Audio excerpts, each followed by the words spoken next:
We're back with Poirot in Evil Under the Sun. Yes. We have the master key, so we're gonna go through all the rooms. And then we're gonna talk to Gladys as well. And stuff. Now we do have a murder. This room belongs to Mr. Blatt. Hmm.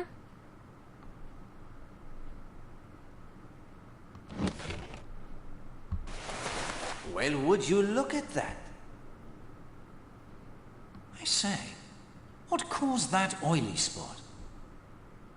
My nose tells me it is some kind of oil. A test would determine it more precisely.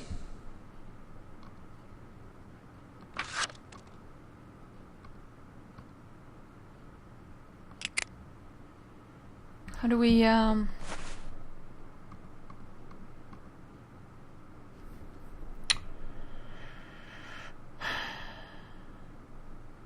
How do we take a bit of it for test, though? How do we test it?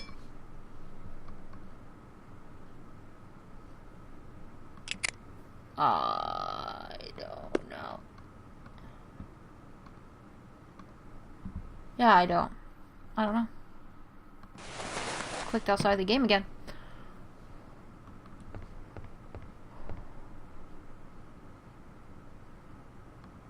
They are blackout curtains, although at the moment they are not drawn.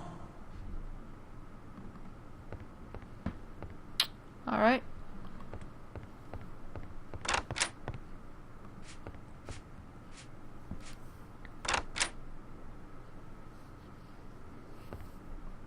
If I remember correctly, this must be Stephen Lane's room.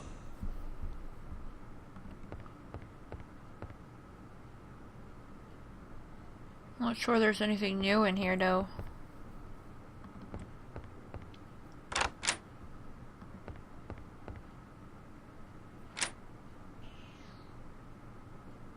It is the safe method, no? Why, anything could be the clue most important. But no, not this Hastings. Alright.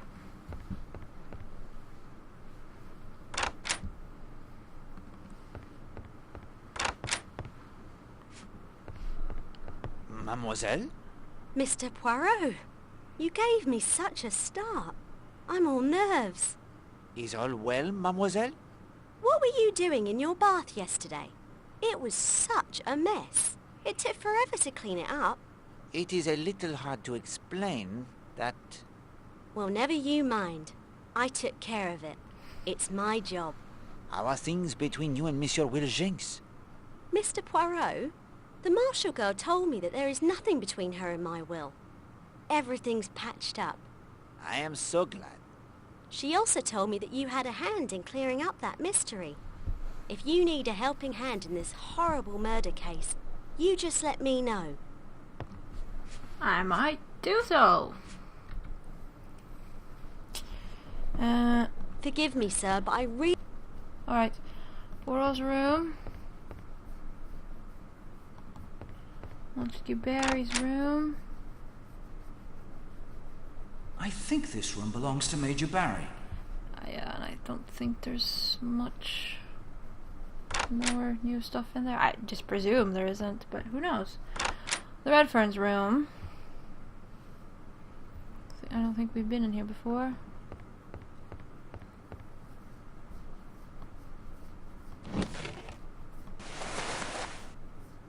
A rather touching photograph. Is it? I will save you time, mon ami. Further searching here will be fruitless.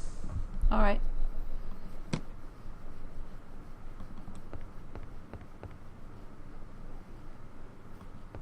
Mrs. Redfern's sketching supplies. Oh no, we have been in here before. No. Can I not click anything here? No, I can't. Alright.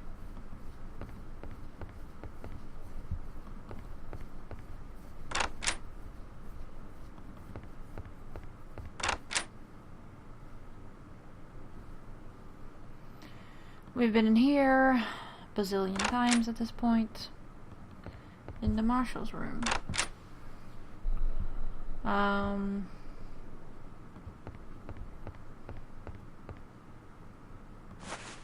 That's a rather nasty-looking stick pin.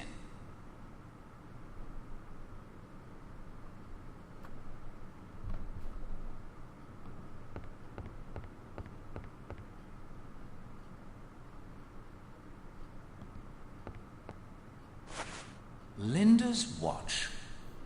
It agrees with yours exactly, Poirot. Therefore the watch, it is correct to the second.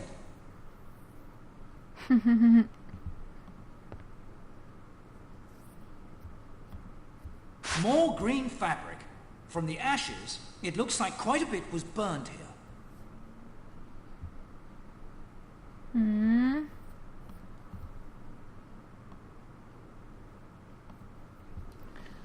Right. Oh, wait a minute, wait a minute. Could we, look at this? Yes, we can.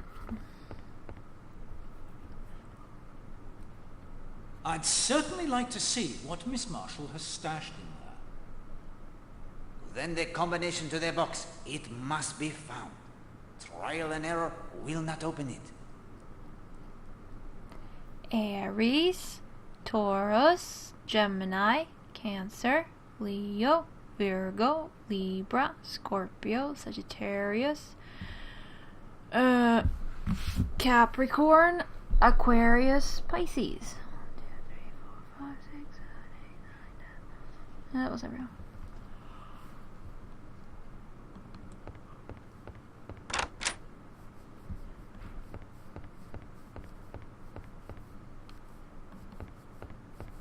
I think we've been in Captain Marshall's room once, right? Forgive the intrusion, Captain Marshall. My condolences. Forgive me, but I must impose upon you. Carry on. Poirot, I just saw a shadow by the balcony door. I think someone is out there listening. Ah, well, we will let them listen, I think. Mrs. Marshall was your second wife? Yes, You have been married how long? just over 2 years.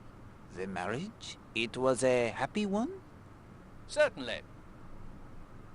Have you any idea who might have killed your wife? None whatever. Had she any enemies? Possibly. I say. Oh? Don't misunderstand me.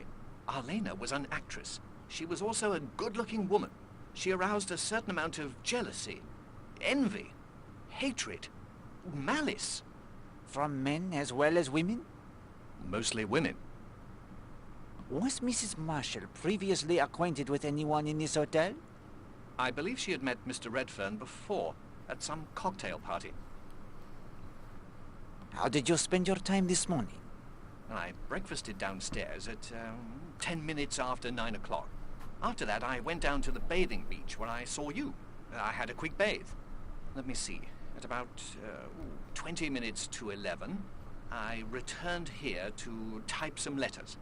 I typed until 10 minutes to 12. I then changed into tennis kit as I had a date to play tennis at 12. Who else played the tennis? Mrs. Redfern, Miss Darnley, and Mr. Gardner. I went down at 12 o'clock. Miss Darnley was there. Mr. Gardner and Mrs. Redfern arrived a few minutes later. We played for about an hour. Just as we came into the hotel afterwards, I got the news. When was the last time you saw your wife? 9 o'clock. She was in her room opening her letters. What was her manner? Unusual at all? No, perfectly normal. Did she mention at all what were the contents of the letters? No. You did not, pardon me, object to your wife's friendship with Monsieur Redfern? I wasn't in the habit of criticizing my wife's conduct. You did not protest or object in any way? Certainly not. Packet of lies. We overheard them arguing. You will not deny then that Monsieur Redfern admired your wife? He probably did. Most men did. She was a very beautiful woman. You were persuaded there was nothing personal in the affair? I never thought about it. Utter rot. Did your wife leave a will? You know, I'm not sure. Her solicitors? Barkett and Applegood, Bedford Square. They handled all of her business affairs. Was she well off? Well, yes, her career was very successful, as I've told you. I would expect she was worth in the neighborhood of £50,000. Then you would call your wife a rich woman? I'll say. I suppose she was, really. See here, Poirot. Aren't you getting a good way from the essentials of this business? What I believe or don't believe is surely not relevant to the plain fact of murder. You do not comprehend, Captain Marshall. There is no such thing as the plain fact of murder. Murder springs 9 times out of 10 out of the character and circumstances of the murdered person. Because the victim was the kind of person he or she was, therefore was he or she murdered. Until we can comprehend fully and completely exactly what kind of person Arlena Marshall was, we shall not be able to see clearly exactly the kind of person who murdered her. Was there anything else? Not at present, thank you. Feel free to nose around all you like. I need some air.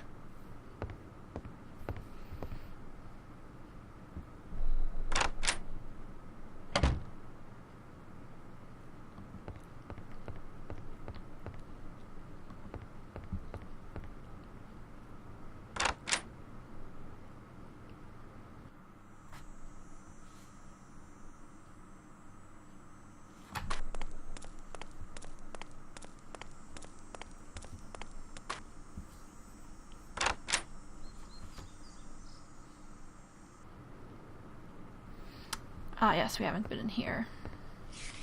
I'll just put this in my notebook. Let's just pick up some more things while we're at it. Or more letters. This looks important. I will keep it in my notebook.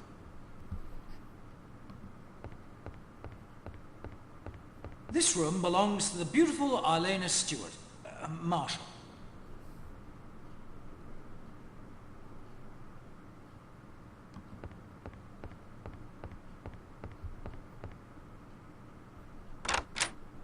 I say, old man, are we looking for anything in particular in here? We are indeed Hastings. We look for that which is not here. Oh, that's a big help. I mean, it kinda is.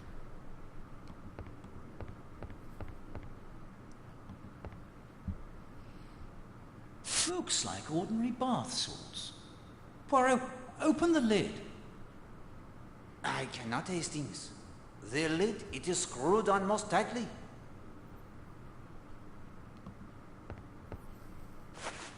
There are red hairs caught in the bristles. No mistaking that colour.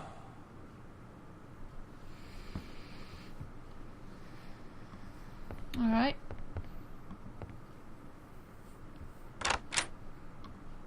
Let's check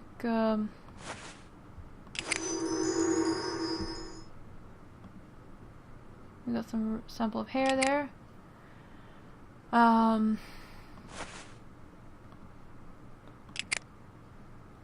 Check the documents we picked up. JN letter. Darling Arlena, God, I feel blue. I didn't know any man could go on feeling like this about a woman like I feel about you. Or feel like about a woman like I feel about you. Thanks for the check. They won't prosecute now. It was a near shave, though, and all because I wanted to make big money for you. Can you forgive me? Don't forget me, but you won't, I know. You're mine always. One day I'll prove it to you. One day, when you least expect it, there I'll be. Until then, think of me. Your JN. Redfern's letters. Dearest Arlena, you say I am foolish to write such letters. I say I would be foolish not to, and besides, I have no choice. I must write. I must let the words flow to you. Whether you choose to drink from the well of my passion or not, that is up to you, but still the words must flow. Yours until death, Pat. Arlena, Arlena, Arlena. Last night was rapture, night was bliss, holding my arms on the dance while the lights mirror ball played on your like to flick, blah blah blah. Arlena, do you know what blah me? When there I'll go alone, there is blah blah. Yeah.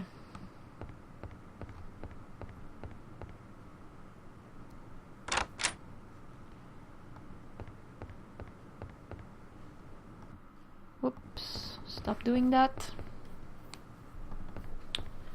Okay. I don't know where we should go now. Guess we'll walk around and see what we can find. Oh no, we have to wire her solicitors though. So we have to go to Leather Bay at some point.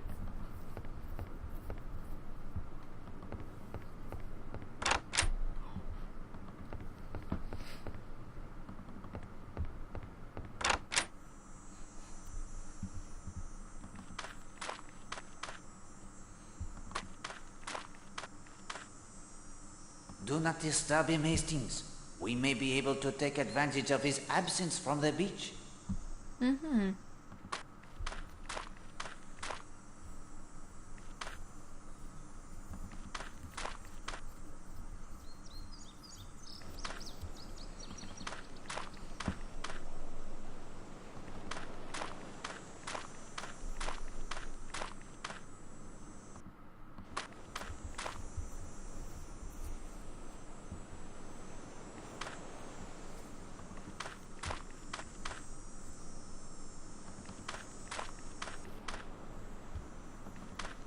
We're gonna go look in the shed. Oh, no, he's here, though. That was fast, I guess. I must speak with you. Sir, Colonel Weston says I should answer any questions you might have. Murder. Isn't it horrible? It is indeed. What can you tell me about the murder? Nothing. Nothing at all. I had to go rake that tennis court again this morning. I was there from 10:30 until several of the guests turned up to play around 12. Can you believe somebody had been digging it up? Oh, that is terrible. I am sorry you were put to so much trouble. Oh, that's all right. It's not as if you did it. This is a washout. He knows nothing. He can still be useful, Hastings. See if you can find out how. Do you know anything about the fifth columnist operating on this ghost? Saw Tom Cutter's ghost last night. You told me you will be a Navy frogman soon. What can you tell me about voodoo? Guess this one, maybe? You told me you will be the Navy frogman soon. Yes, sir. I hope this murder doesn't hold things up. You can swim deep as well as fast? I should hope so. Mademoiselle Brewster tells me something was thrown into the rocky bath. Do you think you could swim down and find it? I suppose I could under ordinary circumstances, but this murder has right unmanned me. If I had something that would brace me up, that might do it. Liquid courage, if you catch my meaning. Well done, Hastings.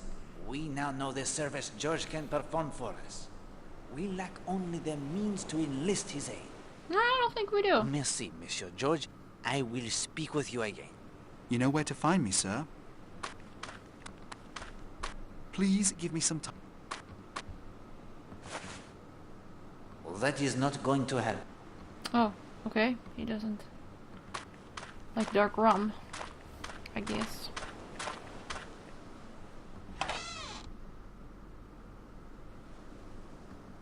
No.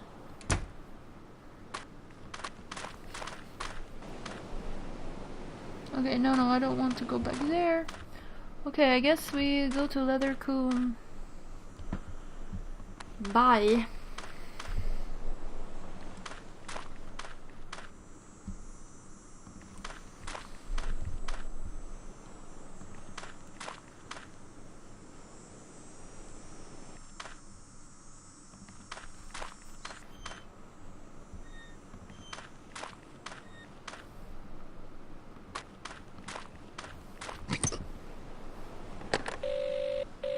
Hello? Need the sea tractor, do you? Yes, please? On me way. Gladys and I have seen several of Miss Stewart's films. It's a tragedy she can't make any more now. You know, it got me thinking. Film stars are immortal. Years and years after they die, they are still up on the screen, entertaining us and taking our minds off our troubles. Did you ever think of that? Film stars never die. Honestly, you could say the same thing about authors. In a sense, you can always read their work over and over, at least. You live, if you want to look at it like that, like you live through what you create, or whatever.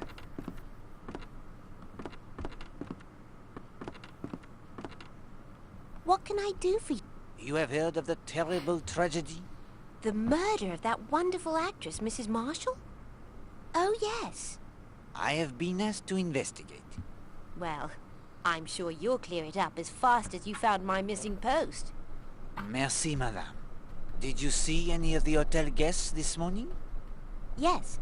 Major Barry came in around 9:30. He wanted to use the phone.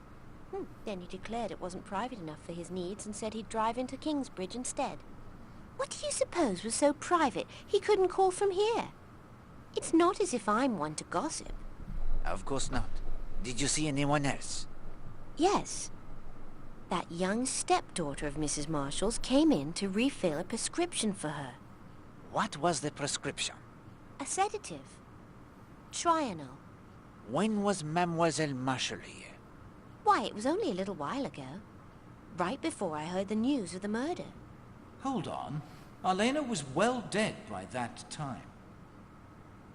Indeed, she had no more need of the sedatives. Thank you, Madame Hughes. That is all my questions. How may I be of service, sir? I would like to send a telegram. Of course, sir. Please just fill out one of those forms on the counter. To Barkett and Applegood, Solicitors, Bedford Square, London. Thank you, sir. I'll send it off at once.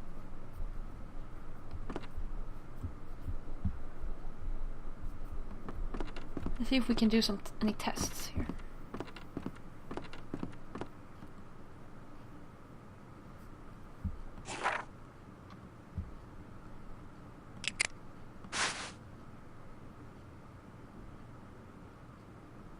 No.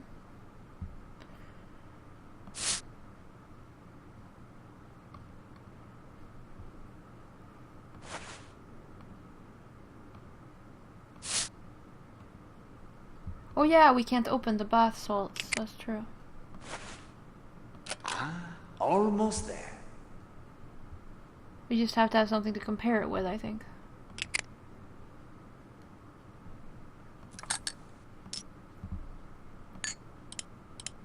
I am sorry, mon ami. I am sorry.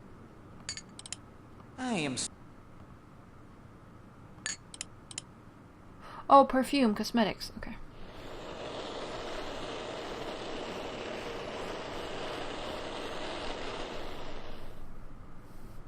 The substance contained in the smashed bottle found in Cutter's Cove? It is perfume?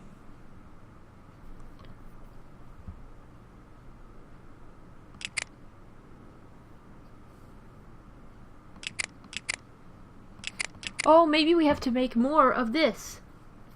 But, and he said it was pomegranate juice, which we have here, water and sugar?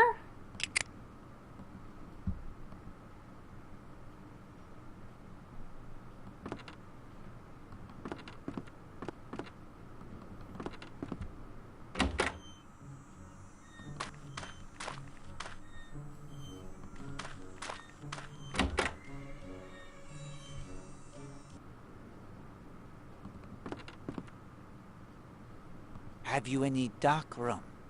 Nary a drop, I'm afraid. The trade being as slow as it is, there's not much sense in restocking. I'm not in the mood. Okay.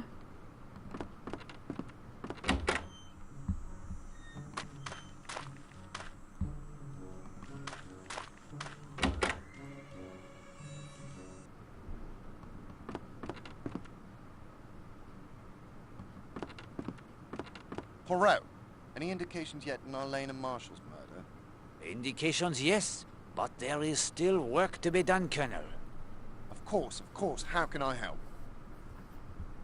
Has the body been moved from Cutter's Cove? Yes. Dr. Neasden is performing the autopsy right now in Kingsbridge. Did your men uncover anything new from the murder scene? No, nothing, I'm afraid. Have you an answer from Scotland Yard on the sketch? Yes, goes by the name of John North. Here's the report. I will copy the important points into my notebook. Nasty bit of goods there. Hate to hear he's in my district. Have you the report on the Alice Corrigan case? Here you are. As I said, it wasn't my district. Chief Constable in charge did all he could. Eventually turned it over to Scotland Yard. They have a couple of men on it, I believe. Merci beaucoup. I will make the notes of my own. The husband's alibi looks unbreakable, and there are no other real suspects. Do you have the background checks on the suspects? Not yet, I'm afraid. Mrs. Castle is very nervous. She may attempt the escape. We're ready to follow if she does. I have here the letter, written to Elena, signed only J.N. Do you think you could have Scotland Yard ask among her acquaintances in London if they can identify this man? J.N.? It's not much to go on. Do you have anything else? This photograph of the red funds was taken by a Jimmy Nash, as you can see from the reverse side. Yes. I will ask Monsieur Redfern if he knows Monsieur Nash, but please send it along to Scotland Yard as well. It may help. Of course. Thank you, monsieur. Alright. Let's read the notes we have. And then I guess we have... I mean, we go back to the island. I don't really know what more we would do here right now. Oh no, not there. Here. Notes from the Corrigan case file. Victim, Alice Corrigan, 32, resident of... Tottens, maybe? Victim's body was discovered by a young woman hiker, Elizabeth Stride, in a small wooded area approximately a half mile south of the Tottens train station at 11:15 a.m. on 20th of May 1940. It was later determined she had been strangled with a pair of powerful hands, and the coroner's jury returned a verdict of murder by person or persons unknown. Stride, a schoolteacher from Bath, was able to set the time of the discovery by the St. Bartholomew's church bell marking the quarter hour. Victim's husband, Edward Corrigan, informed police that he expected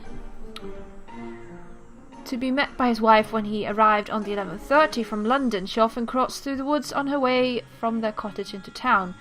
Corrigan had a possible motive. He inherited close to 5,000 upon the death of his wife.